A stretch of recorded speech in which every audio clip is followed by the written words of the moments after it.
Bennington's bicentennial. That's our town's 250th birthday celebration, and if you don't think I haven't been practicing that word for a while. Now, we used good common sense to postpone this celebration for 2 weeks, and that does not in any way diminish the pride we feel as we honor our history today.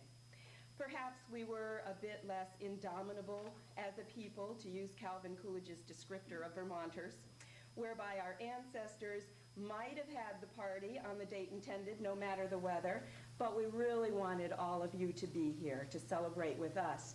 In fact, we have a special guest today. Governor Benning Wentworth is actually here, and it was my understanding that the original signing was to be on January 1st, New Year's Day, but Governor Wentworth was a little under the weather and not able to be there, so they in fact postponed their original signing as well to the 3rd. Is that not true, Governor Wentworth? That's true. Wentworth is the name, and land grants are my game.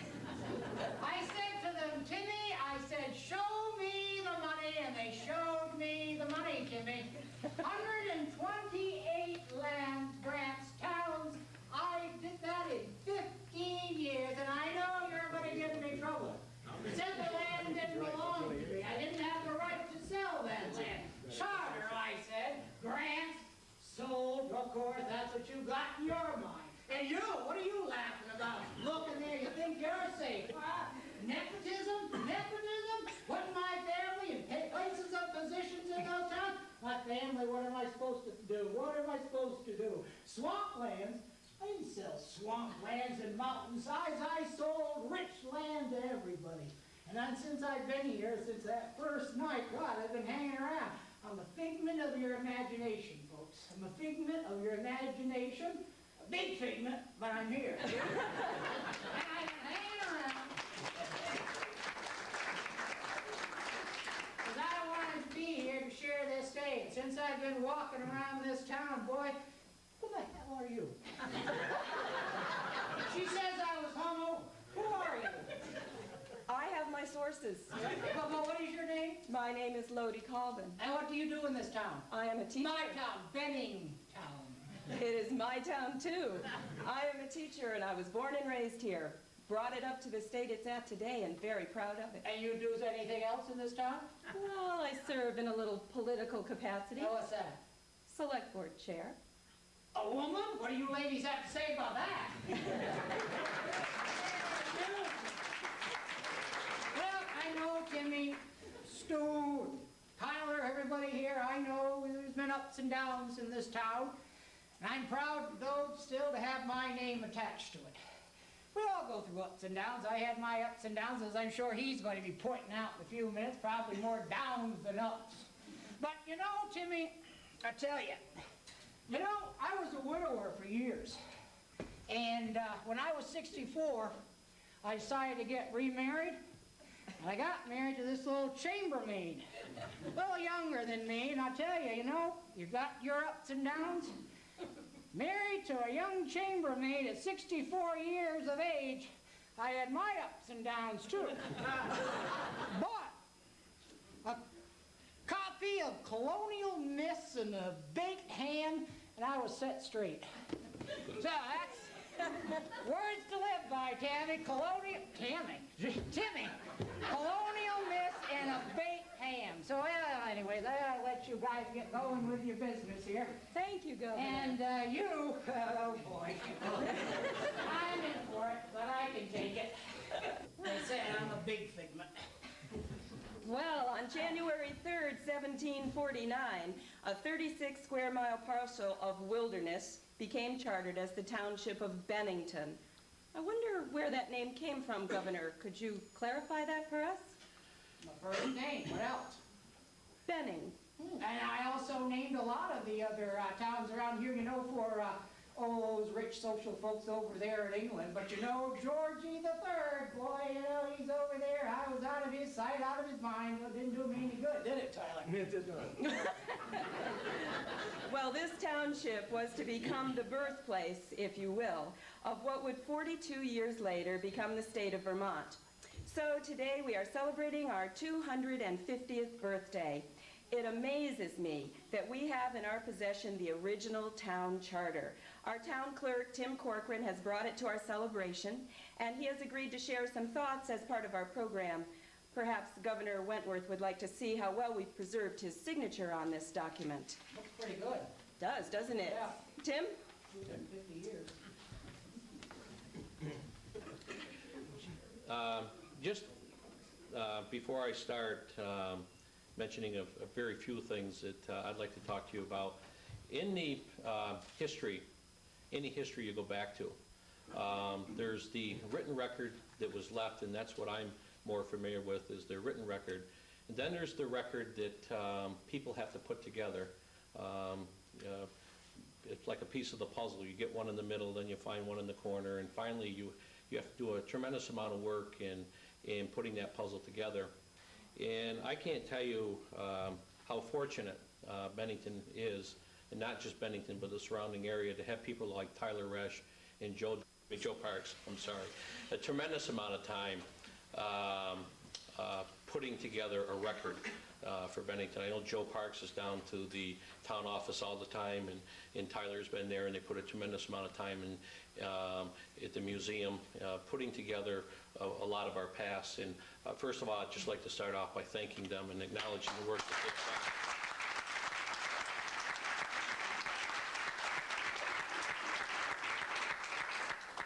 done. Now to our town charter that is over here to my left, in the town plan that's here to my right. This town plan here is the original 64 grantees that were given the right to own these squares, and each one is about 340 to 360 acres, and the only one that was split is here, is this one that bears the name of Samuel Robinson, and I don't know if you're going to touch on that at all. Tyler will. That's the only piece that's that is owned by two people. And as I mentioned earlier, the part in the middle which was supposed to be the center of where people congregated, and or had the small communities, and each one of the original grantees owned 1 acre in this parcel here.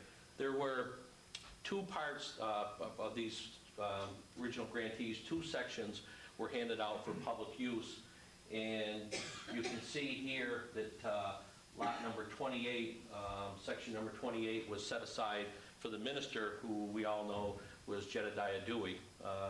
He got one parcel here, and then there was another parcel, number 54, that was set aside for schools, and that'd be quite a school today of 340 acres, which I don't think was ever really used. I always made sure there was a place for the clergy. Yeah.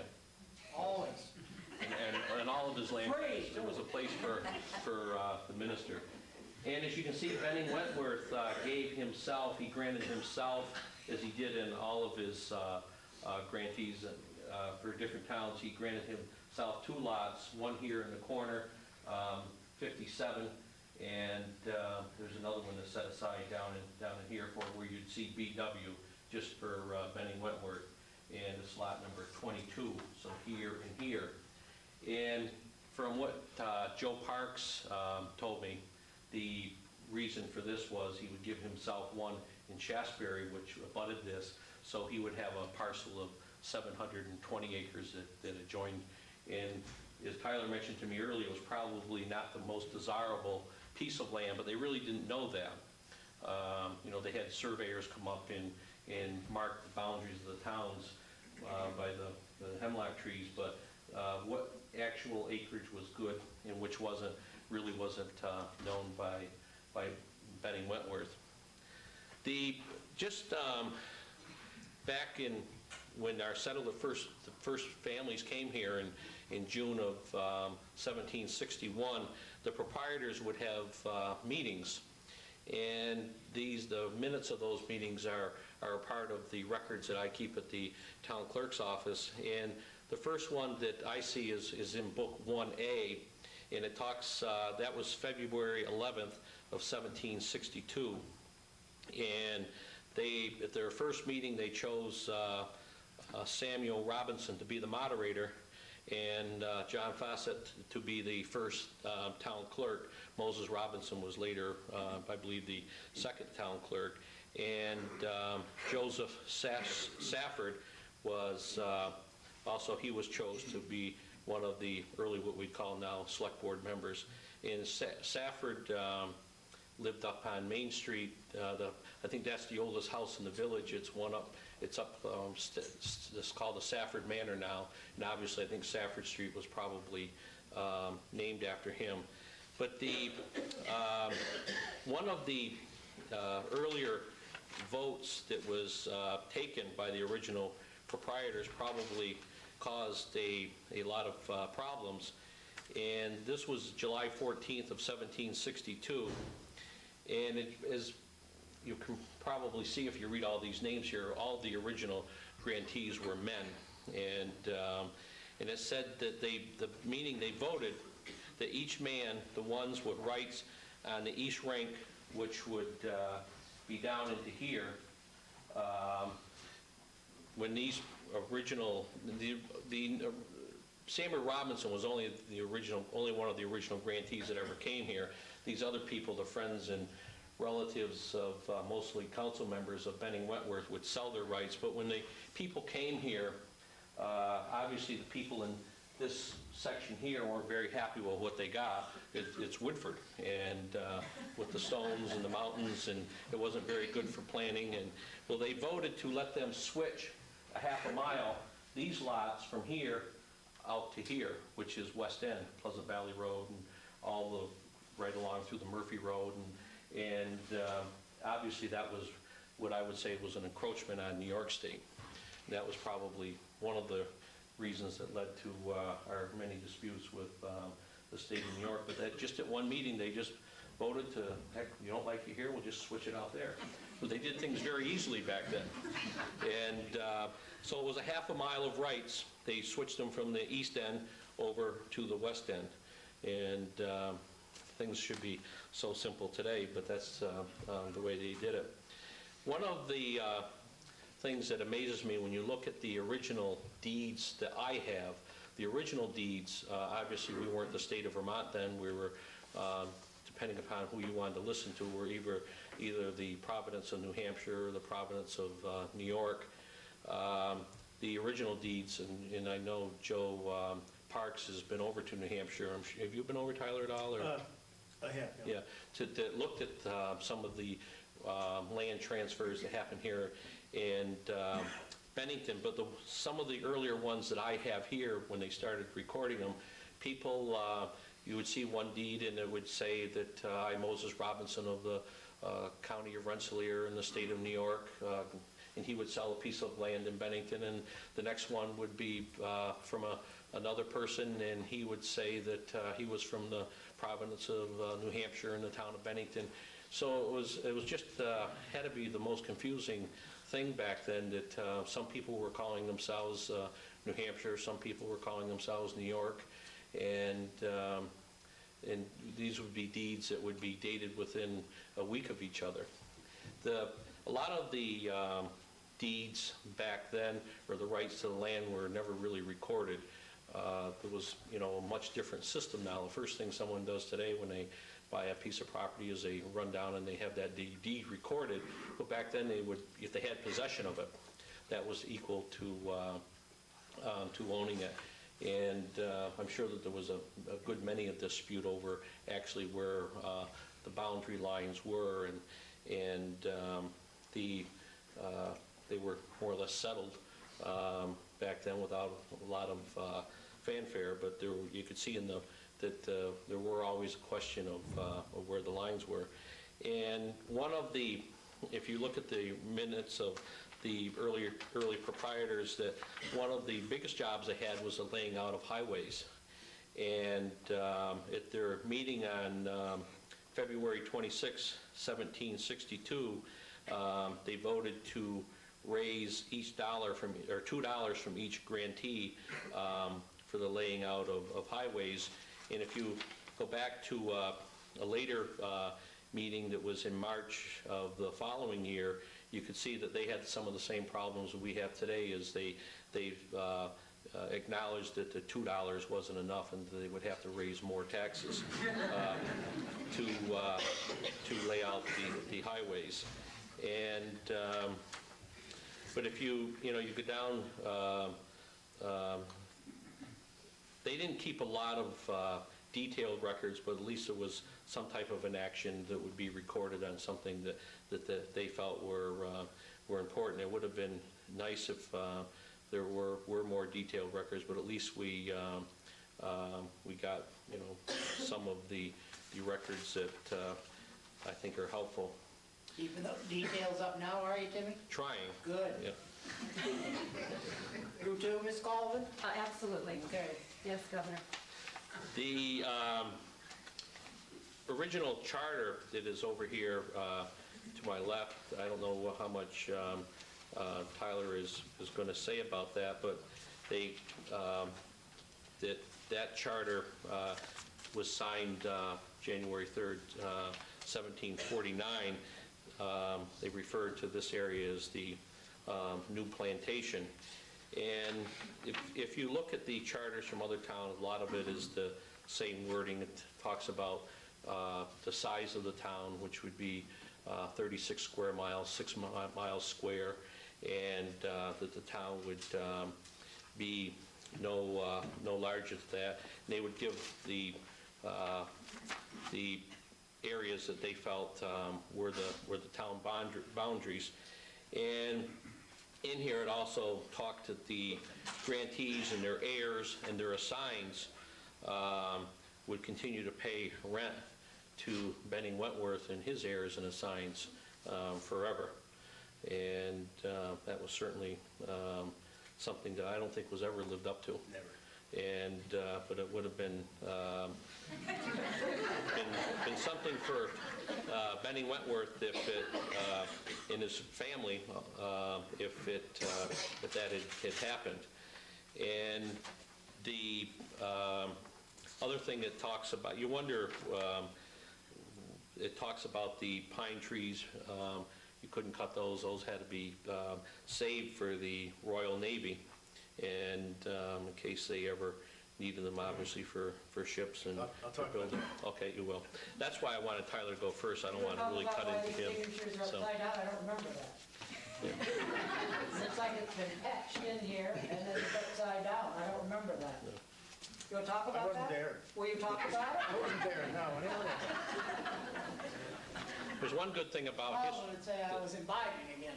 There's one good thing about history not being too detailed. Once in a while, I'll have school children in, and if they hit me with a question I never thought of, and they all do, you can kind of wing it a little bit, and they'll accept that as an answer because there's no real record to the answer. But I wanted to thank the committee that made this possible, and I think it's very nice that we have Tyler here, and I'm going to let him go because I'm sure he has much more to say in much more detail than I'm able to offer. Thank you.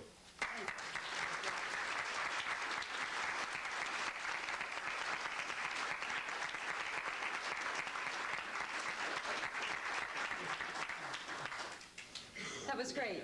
I have some recognition introductions to do right now. The 250th committee has been meeting regularly and is gearing up for a year-long celebration. Let me tell you who the committee members are, and if they are in attendance, will they please stand up? Jules Melenda, the publisher of our banner, has agreed to be our chairman. If you would please stand, Jules.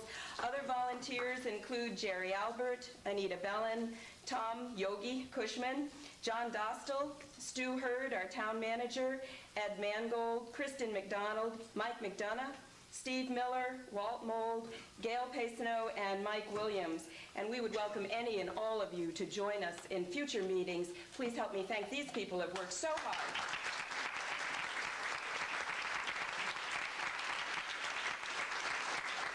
That include me? I will, in my future comments, certainly. I mean, can I join in if I want? You betcha. Okay. I think you have already, and we're delighted that you've become part of this. I might mention here that Ed Mangold, who unfortunately could not be here today, is the president of the Green Mountain Stamp Society. His organization has created a charter envelope with a picture of you, Governor Wentworth, at the charter signing. And his group will be here on June 12th at the Paradise Restaurant to offer them to the public, so that's a date to look forward to. I also want to thank Mike Williams of the Chamber and Hannaford's for arranging for and donating the birthday cake and the utensils that we will be enjoying later on today. Thanks to Southern Vermont Orchards for the cider and the Paradise Restaurant for an appetizer tray that they've sent. Thanks to Eric Peterson for arranging for us to use this facility, the Laumeister Center for the Arts. And thanks too to Willie Jones, who has agreed to portray Governor Wentworth. He certainly adds a wonderful dimension to this celebration. Now, I have the Vermont governor's letter to share with you. This is certainly Bennington's celebration, but it is also being noticed by the state of Vermont. So I have a letter from Governor Dean, which I will read to you now. To the town of Bennington, congratulations on your 250th anniversary. I am so sorry that my schedule won't allow me to attend today's celebration and help blow out the candles on the town's birthday cake. But I certainly plan on making more than a few trips down over the course of your year-long celebration. Vermont is proud to call Bennington our first chartered town. From the Green Mountain Boys to Grandma Moses, Bennington boasts a rich and colorful history. Throughout your 250-year history, Bennington has maintained its place as an important economic, historical, and cultural center for the southern part of the state. As you know, I thoroughly enjoy visiting Bennington. The downtown feels alive and vibrant, and your enthusiasm for the future is contagious. So I send my best wishes for an exciting year of celebration, and may your next 250 years be as rewarding as the last. Sincerely, Howard Dean, MD, Governor. Well, we live. Yeah, I agree. You didn't mention me, though. No, he didn't. And in fact, he did not know you were going to be here today. I will bring him up to speed on that. All right. All right. We live in a remarkable New England community. There are many landmarks around us to remind us of our rich history, but we tend not to take the time from our busy schedules to reflect on our heritage. I applaud you who are in attendance today who chose to. So Tyler Resch, now I'll turn to you as one of our local historians. This bicentennial must be of particular interest to you. We look forward to your sharing your knowledge of New Hampshire's colonial governor, Benning Wentworth, and his land grants, and we thank you for your willingness to be our keynote speaker. Please help me welcome Tyler Resch.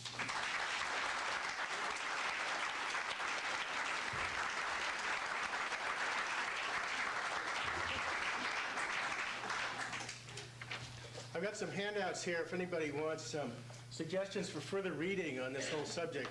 The governor's picture's on one side and the suggestions are on the other, so I'll just leave those here. The subject came up about where the name Benning came from, and I had it wrong for a long time. I think I've even put it in writing that I read somewhere, I don't remember where, that of course the town was named for himself, but I thought it was his mother's maiden name, Mary Benning.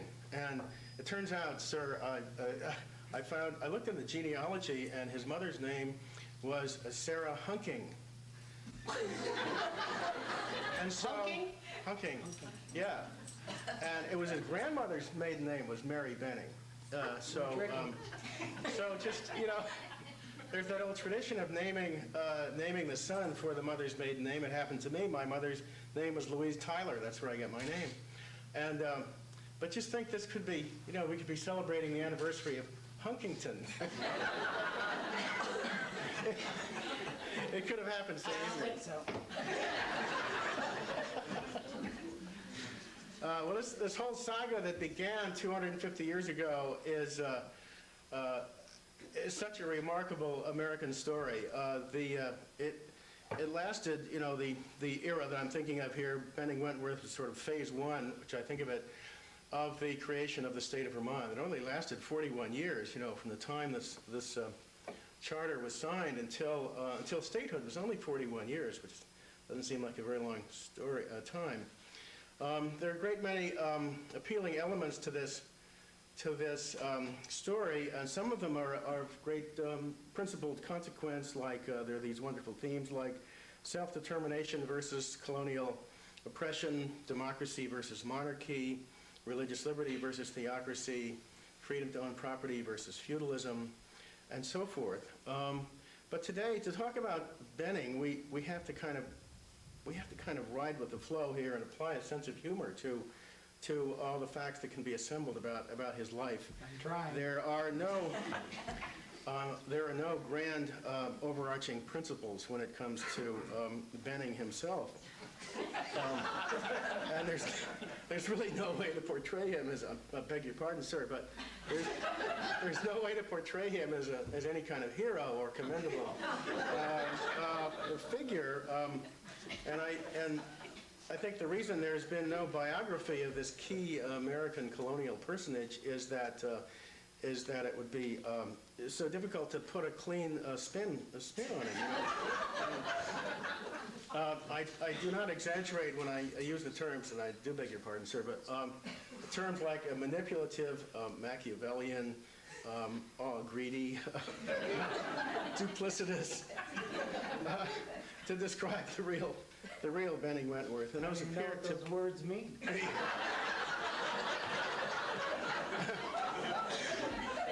We'll get into a few other words that I even had to look up to describe. Only a few months ago, to talk about really the lack of information about this man's biography.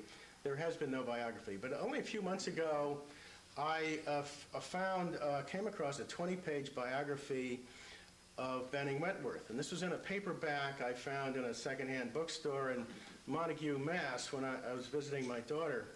And the book contained biographies of Harvard graduates written by one Clifton K. Shipton, who would appear to have first-rate credentials. He was the archivist of Harvard University.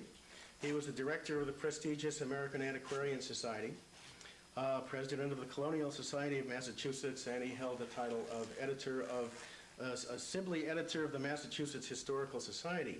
And yet, after reading this 20-page biography, with all those credentials, I had to wonder if this was some kind of academic put-on or satire, because it was so negative about the man. I mean, Benning comes across as kind of a ridiculous klutz, so massively manipulative that you have to wonder if he's for real.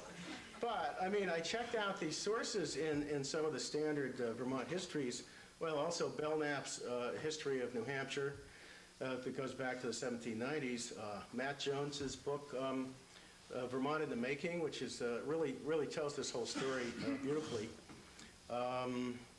Bogart's The Vermont Leased Lands. There's a whole book written on the leased lands and glebe lands that Benning created. And then there's this wonderful book called Vermont Place Names by Esther Monroe Swift, in which she described where every name in Vermont came from, every town, every stream, just about. And everything seemed to check out. The Clifton K. Shipton's biography seemed to check out, all right, with no evidence of extraneous satire or deliberate invocation of humor. So, who was Benning Wentworth and what were his motivations?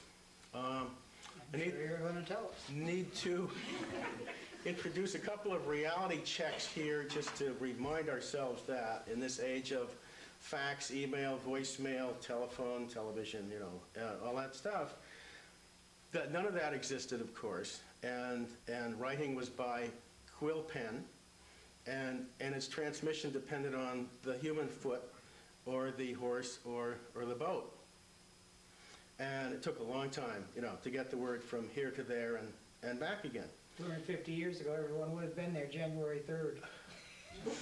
Another fact to keep in mind is that in colonial America throughout the 18th century, boundary lines were notoriously ambiguous, and Benning took full advantage of these opportunities.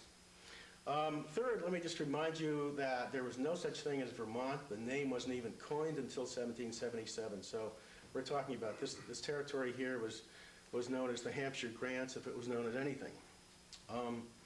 And then a fourth reality to keep in mind is that when Benning chartered these towns extra-legally, he was entering into a dispute with another royally appointed governor, the governor of New York, in this case. And such a dispute could only be resolved by the King of England. And, you know, the King of England had better things to do. He had other boundary disputes. Of course, Benning fully realized this for reasons that will become obvious. And when the king did make his pleasure known, as they said, it was utterly ambiguous and subject to interpretation. And then, you know, when a far more important event known as the American Revolution just swept this whole little dispute into insignificance. And all that, by that time that happened, Benning was dead. So. I lived to 80, though. Not many men lived that long in those days. 64, sir, I'm sorry. Benning was born in 1696, just before the start of the 18th century, and he lived to the age of 64. He died in 1770, 5 years before the American Revolution began. The internet's wrong. He was born into a wealthy family, prominent in both Old England and New England. His father, John, was a merchant in Boston and Portsmouth and lieutenant governor of New Hampshire. At Harvard, in the class of 1715, Benning set new records for paying fines and breaking windows. And this is according to the Harvard archivist, you ought to know. Immediately after graduating, he joined the Wentworth family business, which involved a very profitable lumber trade with Spain, in an arrangement whereby timber from New England was sent to Spain in exchange for Spanish wine and British credit. It's kind of a triangular trade. His adversaries accused Benning of selling to Spain the tall trees that were supposed to be reserved for masts for the ships of the British Navy. That accusation would appear to be true. Benning was only 34 when his father died in 1730, and he inherited a sizable estate, which he proceeded rapidly to diminish. And by 1735, his creditors were pressing him, and therein lies just an amazing tale. These influential creditors actually came up with a scheme in 1741 to divide Massachusetts and New Hampshire and have Benning appointed the royal governor of New Hampshire. It was a strange setup in which Governor Joseph Belcher had been the governor of both states, appointed by the king. But each state had its own lieutenant governor, and each state had its own assembly. So here was a scheme by which the creditors set this up, so that this was a way to bail out Benning financially from his difficult financial plight. I mentioned Governor Belcher of Massachusetts, for whom that grand central Massachusetts metropolis of Belchertown was named. Belcher was the last governor of both provinces simultaneously. As I said, Belcher had an extremely low regard for Benning, and is on record as sorry, I have to say this. Governor Belcher was on record as having called him that contemptible simpleton Wentworth. Should have gone drinking with him that night. Paid for it. I'm not making this up. Again, this comes from the Harvard archivist. So. Well, they believe you. And he possessed pertness and insolence and ill manners.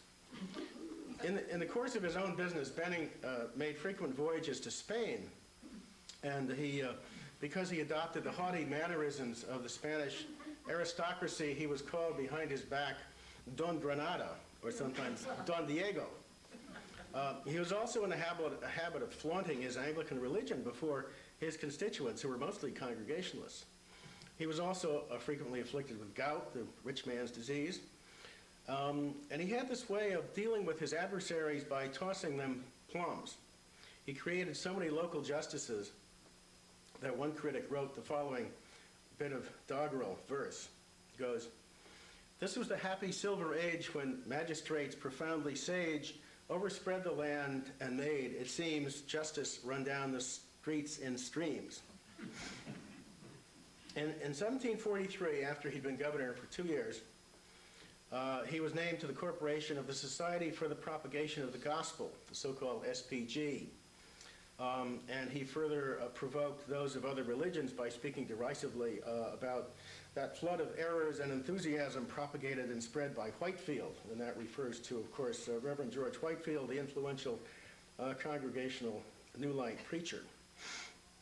The SPG, incidentally, is one exception. In Bennington's charter, I guess Benning hadn't thought of that yet, but for virtually all the other charters, he set aside lands for the Society for the Propagation of the Gospel, and for glebe land for the Church of England. But he didn't get to it at this time. The first indication that Benning linked the SPG with land grants, these two concepts, came in 1743 when he proposed to bear the cost of establishing an American Anglican bishop and offered to lay out a patent for an episcopal land grant if the SPG would arrange for the king to order it done. He promised to set aside in each new township a lot for the glebe, that is for the Church of England, and another lot for the SPG. And this was the same gimmick that he imposed many years later on virtually all his town charters in the Hampshire grants. If there was any one principle that seemed to motivate Benning, it always seemed to involve the combination of mixing religion, patriotism, expanded jurisdiction, and monetary gain. And you put all those four things together, and that seems to be what drove him. In 1745, for example, there was an adjustment in the Massachusetts-New Hampshire border over along the Merrimack River, and several towns came into the jurisdiction of New Hampshire, and Benning sought to issue writs for the election of representatives in those towns.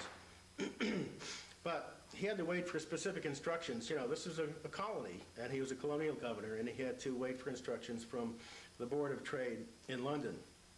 And that led to a political deadlock of several years between Benning and his own assembly also, during which time he chose to look elsewhere to expand influence and so forth. And it was during this time of deadlock, his own political deadlock between himself and his assembly and between himself and the home office, that he opted to charter the town of Bennington in this sort of no man's land west of the Connecticut and east of the Hudson.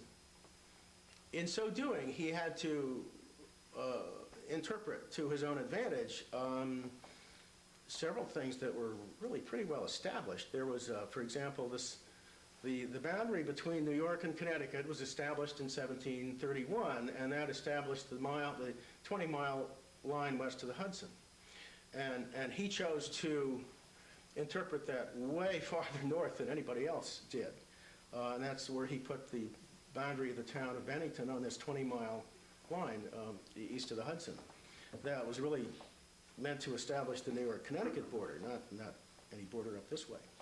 And he also chose to ignore a confirmatory grant from the king of 1764, which gave New York, quote, all the lands from the west side of Connecticut River to the east side of Delaware Bay.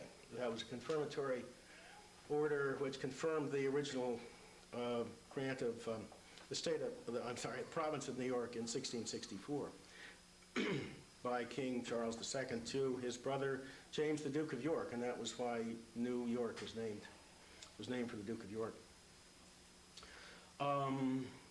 Anyway, after chartering the town of Bennington here in 1749, for the next 12 years, Benning engaged in correspondence with the various governors of New York, Governor George Clinton at first telling them fairly clearly what he was doing. They disputed him, and there's this wonderful record of disputatious correspondence back and forth, but one must admit that New York was not very aggressive about exerting its jurisdiction here, and of course there were numerous governors and lieutenant governors in New York that kept coming and going and had to be brought up to speed on the matter. And then there was the matter of the king, whether the king would make his pleasure known and so forth. But Benning took advantage of this and kept chartering towns and violating royal instructions. He did follow the royal instruction that the towns are supposed to be 6 miles square, but that's the only one he followed. He's supposed to wait until 50 families were ready to settle. Another edict he violated repeatedly was the requirement to make no grant to any person more than 50 acres for every man, woman, and able-bodied child. So he kept chartering towns. After this one in 1749, the next one he created was Halifax on May 11, 1750. Then he waited a year and chartered Wilmington and Marlborough on the same day, April 29, 1751. And then you can see, picture this in your mind, he's gradually locking up the Massachusetts border and along the Connecticut River. Because he chartered Westminster on November 9, 1752, Rockingham, December 28, 1752, Stamford and Woodford the same day, March 6, 1753. He kept going, both Townsend and Newfane, June 20, 1753. Then 3 in one day, Brattleboro, Dummerston and Putney on December 26, 1753.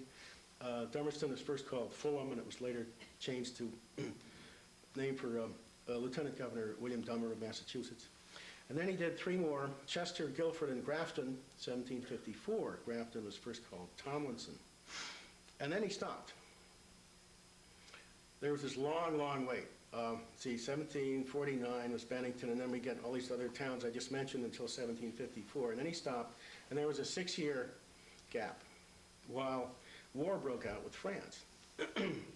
And this condition also enabled thousands of troops to go through this territory, the Hampshire Grants, and gave these people opportunity to see what nice territory would be for settlement later. Now we're up to 1760, and by the end of the hostilities with France, Benning lost no time in resuming the chartering of towns west of the Connecticut River. But now he kind of neglected to notify the New York authorities of what he was doing and just sort of let them find out by slow boat from London. The first town he chartered after this hiatus was, he nailed down the southwestern corner and chartered Pownell, January 8, 1760. And Pownell was named for the brothers Thomas and John Pownell, who were both extremely influential in London. And then he discovered the benefits of mass production. And by the spring of 1764, as Tim mentioned before, he had chartered 128 more towns. He created 6 towns in a single day. 20th of August, 1761, the towns we're all familiar with: Shaftesbury, Glastonbury, Dorset, Rupert, Springfield, and Wethersfield, all in one day. So they'll have a big celebration on the 20th of August in 2011. But the record for the multiple grants of towns was set on June 7 and 8, 1763, when all 12 towns in the Winooski River Valley were chartered from Lake Champlain up through Middlesex and Bolton. Furthermore, by issuing plural grants to speculators, he violated royal restrictions on the individual grants. Just listen to this. 766 individuals received grants in 2 townships. That's a minor violation. 306 individuals received grants in either 3 or 4 townships. 151 persons got grants in 5 or more townships. Our friend Samuel Robinson, who later settled here in 1761, and would become the first settler of Bennington, had grants in 10 townships. Samuel Avery, who spent his entire life in Connecticut and never did settle in Vermont, had grants in 20 townships. Now let me just run down a sampling of some of the specific names that Benning used to charter his towns, which sort of helps explain some of the manipulation he was using by naming towns for English nobility or for persons influential in London who were friendly to the king. And you know, the whole list of these is in Esther Monroe Swift's Vermont place names, so I'm not going to recite them too many, but just to give you an idea, Rupert was named for Prince Rupert, who, although recently deceased, was a national hero, beloved by all Englishmen. Shaftesbury was named for the 4th Earl of Shaftesbury, a member of the Privy Council in London. Sunderland was named for George Spencer, who was 6th Earl of Sunderland and 4th Duke of Marlborough. Halifax was named for the wealthy George Montague Dunk, 2nd Earl of Halifax, and one of the most prominent English officials in colonial administration. The town of Kent, you never hear of Kent anymore because it was renamed Londonderry, but Kent was originally named for King George's 4th son, Edward Augustus, the Duke of Kent, who later became Queen Victoria's father. Townsend, over in Windham County, was named for a family prominent in British politics, 5 of whom were members of Parliament at this time.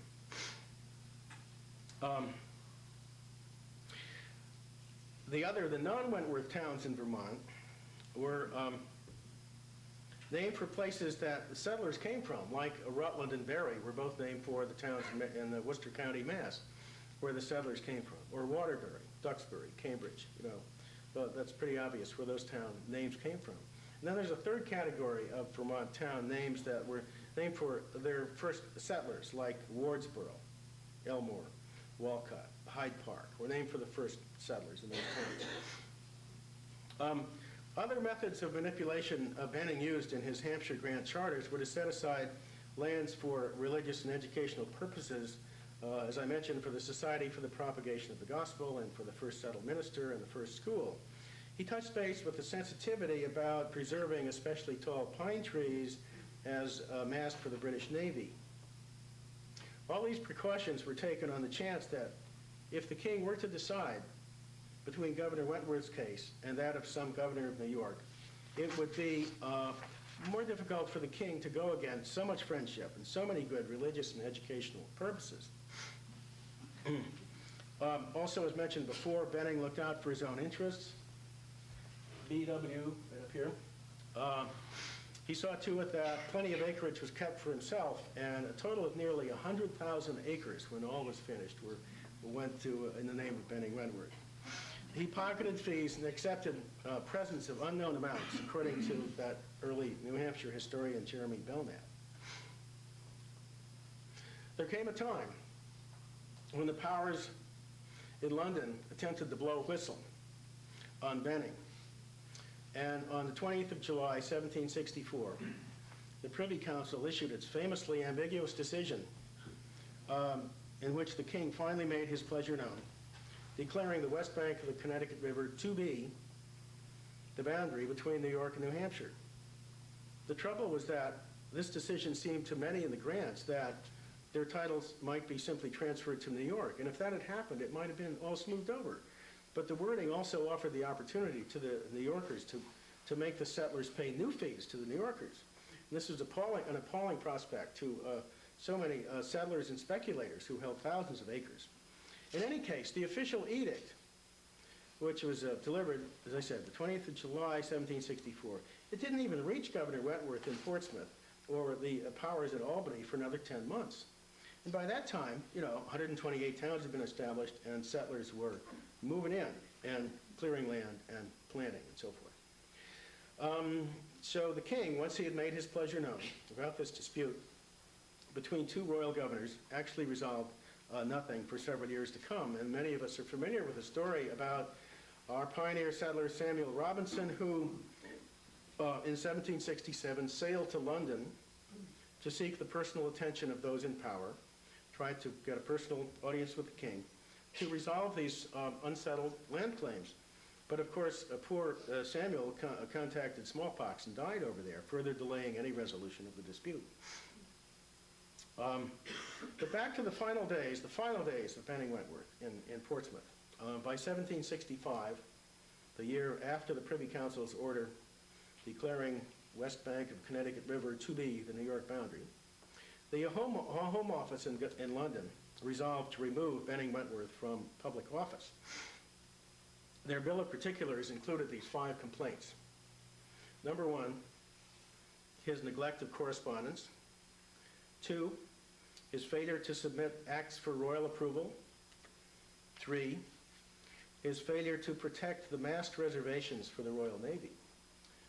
4, his venal land grant, their word, not mine. 5, his simony. That's the word I had to look up, simony. Simony means the illicit buying and selling of ecclesiastical favors.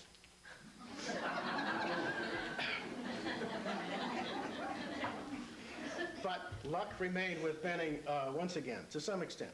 His nephew John Wentworth was in London at the time all this ruckus took place, and he was able to prevail on the king's counselors to allow poor Benning to resign in dignity rather than face all these disgraceful accusations. Benning got the picture, and he resigned in favor of his nephew, who then became the second governor of colonial New Hampshire. Back in Portsmouth, Benning's assembly, in amusing contrast to their earlier persistent disputes with him, issued a praiseworthy resolution upon his retirement after 25 years in service, the longest continuous administration in American colonial history. A couple of notes about our hero. As I think was mentioned, he was predeceased by his wife and 5 children. One son, also named Benning, attended Harvard in the class of 1741 and died young. In 1760, as has been reported accurately, the widowed Governor Wentworth suddenly announced at a dinner party that in his mansion that he was going to be married to his housekeeper, Martha Hilton, who was 40 years his junior. He was then 64 and she was 24. A dinner guest who was an Episcopal priest obliged and married them on the spot. Upon Benning's death in 1770, he turned his back on all the expectant Wentworth relatives by leaving his entire estate to the young widow. And she remarried and was widowed again, and the fortune was ultimately dispersed. Very soon after Benning's death in 1770, amid this enduring and persistent confusion over land titles, a new force to be reckoned with arrived upon the Hampshire grants in the form of several brothers from Connecticut named Allen, the eldest and loudest being Ethan, and the youngest and perhaps the most influential being Ira. They took full advantage of this crisis and seized leadership of the cause of the Green Mountain settlers and speculators against the New Yorkers. They also shifted the geographic focus of this feud from the Connecticut River Valley over the mountains down here to southwestern Vermont. And the Allens also helped push the New York speculators out of the Champlain Valley, which became their own speculative turf. So the whole saga of the Allens and the Green Mountain Boys forms a highly significant phase 2 of the Vermont story, leading first to independence and finally to statehood. And this would seem a logical place to stop this recitation of phase 1.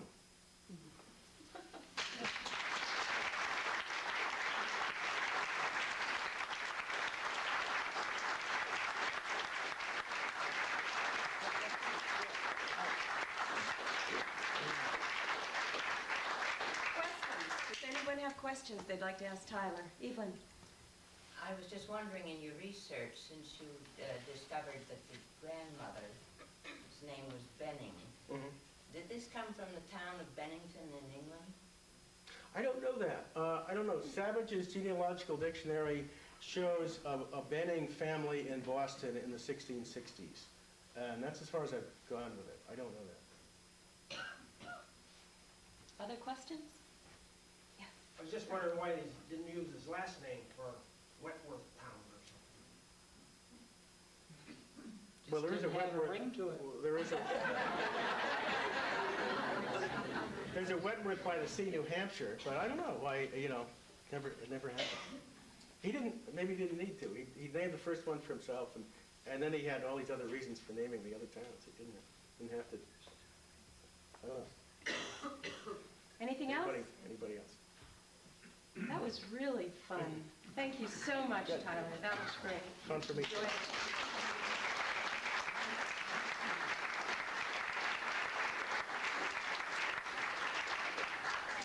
Well, whether Bennington is your hometown or you're a guest here today, it is our hope that this celebration has been meaningful to all gathered here. Bennington is an historic area, and we know we are privileged as we enjoy our daily freedoms. We are inspired by the majesty of the Old First Church.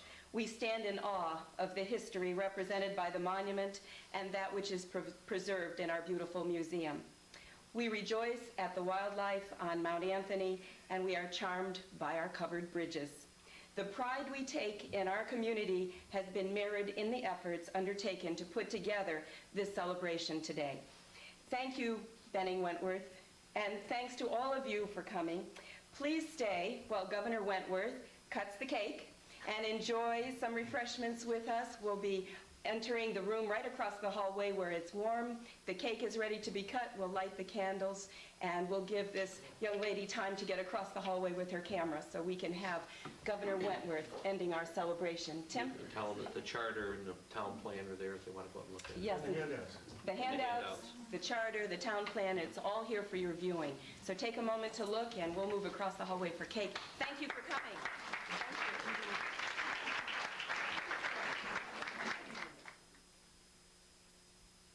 Happy birthday, dear Bennington.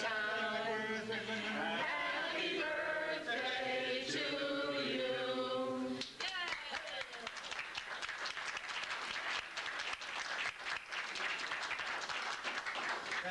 Go ahead. Cut away.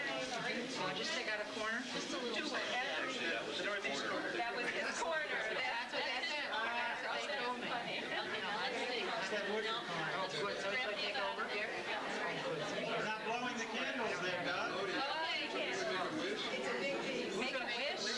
The town manager. Want to make a wish? That old line items are passed and the budget is increased.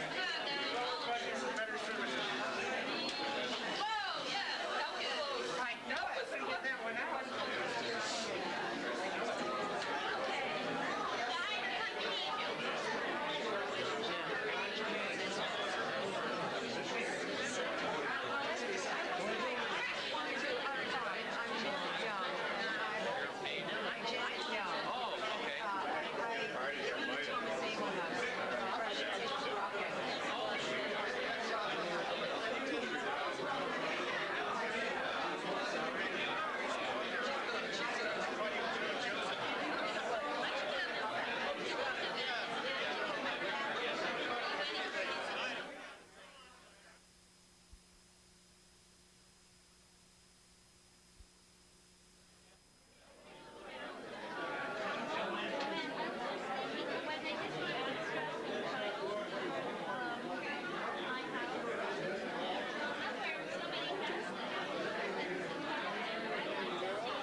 This is the original charter of the town of Bennington that was given to Bennington in 1749 and is signed by Governor Benning Wentworth at the bottom here.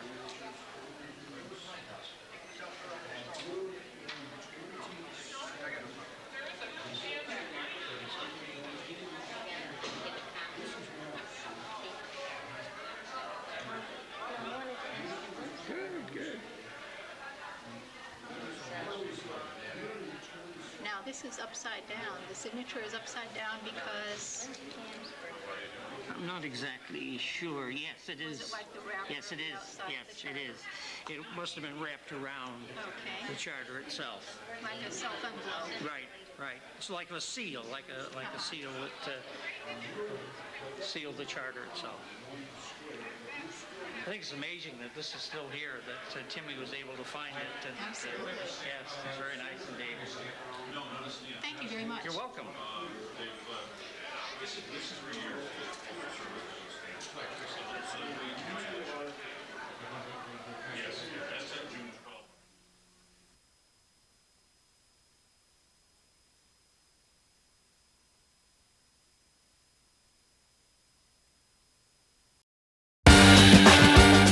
Cat TV is celebrating 30 years of community media. Help support Cat TV's next 30 years by becoming a member today. Your membership will help us continue covering meaningful, local content.